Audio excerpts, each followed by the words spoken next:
Pregnancy के last phase में सबसे बड़ा सवाल होता है नॉर्मल डिलीवरी होगी या फिर सी सेक्शन। कई पेरेंट्स इस बात को लेकर काफी कंफ्यूज रहते हैं कि कौन सा ऑप्शन बेटर है और दोनों में कितना खर्चा आएगा। सबसे पहले ये समझना बेहद जरूरी है कि नॉर्मल या फिर सी सेक्शन डिलीवरी का जो डिसीजन है वो सिर्फ माँ और बच्चे की हेल्थ कंडीशंस के बेसिस पर डॉक्टर ही लेता है। किसी भी डिलीवरी मेथड को सिर्फ कॉस्ट या फिर कन्वीनियंस के हिसाब से चूज नहीं किया जा सकता है। डिलीवरी के दो कॉमन मेथड्स होते हैं, नॉर्मल डिलीवरी जिसे वजाइनल बर्थ भी कहा जाता है और दूसरा होता है सी सेक्शन जिसे सिजेरियन डिलीवरी कहा जाता है। नॉर्मल डिलीवरी में बेबी नेचुरल बर्थ कैनाल के थ्रू डिलीवर होता है। अगर प्रेगनेंसी में कोई और मेजर कॉम्प्लिकेशंस नहीं है तो डॉक्टर्स आमतौर पर इसी मेथड को प्रेफर करते हैं। इसमें सर्जरी की जरूरत नहीं पड़ती, हॉस्पिटल स्टे कंपैरेटिवली कम होता है और रिकवरी भी जल्दी होती है। और अगर माँ की बात करें तो माँ कुछ ही दिन में अपने नॉर्मल रूटीन एक्टिविटीज में आ जाती है। वहीं अगर सी सेक्शन डिलीवरी की बात करें तो वो एक सर्जिकल प्रोसीजर होता है।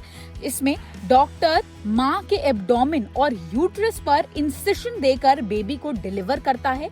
जब नॉर्मल डिलीवरी मदर या फिर बेबी के लिए रिस्की हो सकती है, जैसे प्लेसेंटा की position, fetal distress, breech baby या कुछ और मेडिकल कॉम्प्लिकेशंस, तब सी सेक्शन की सलाह दी जाती है। और क्योंकि ये सर्जरी होती है इसलिए इसका जो रिकवरी टाइम है वो ज्यादा लगता है और हॉस्पिटल स्टे भी लंबा होता है। अब आ जाते हैं कि इंडिया में नॉर्मल डिलीवरी और सी सेक्शन का खर्चा कितना होता है, उसका कॉस्ट कितना है। तो डिलीवरी का जो टोटल एक्सपेंस है वो हर सिटी, हॉस्पिटल और रूम कैटेगरी के हिसाब से अलग हो सकता है। नॉर्मल डिलीवरी का कॉस्ट जनरली कम होता है क्योंकि इसमें ऑपरेशन थिएटर, एनेस्थीसिया या फिर मेजर सर्जिकल प्रोसीजर की जरूरत नहीं पड़ती। इसके अलावा हॉस्पिटल स्टे भी कम ही होता है, जिससे जो ओवरऑल मेडिकल बिल है वो भी रिलेटिवली कम आता है। दूसरी तरफ अगर सी सेक्शन डिलीवरी की बात करें तो इसका जो कॉस्ट है वो ज्यादा होता है क्योंकि इसमें surgery charges, operation theatre fees, anaesthesia, surgeon और स्पेशलिस्ट डॉक्टर की फीस, मेडिसिन और लॉन्गर हॉस्पिटल स्टे जैसे एडिशनल एक्सपेंसेस शामिल हो जाते हैं। अगर डिलीवरी के बाद एक्स्ट्रा मेडिकल केयर या फिर कॉम्प्लिकेशंस हो जाएं तो खर्चा और भी ज्यादा बढ़ सकता है। अब आ जाते हैं प्रेगनेंसी और चाइल्ड बर्थ के इस फेज पर। तो प्रेगनेंसी और चाइल्ड बर्थ सिर्फ इमोशनली ही नहीं, फाइनेंशियली भी एक बड़ा माइलस्टोन होता है।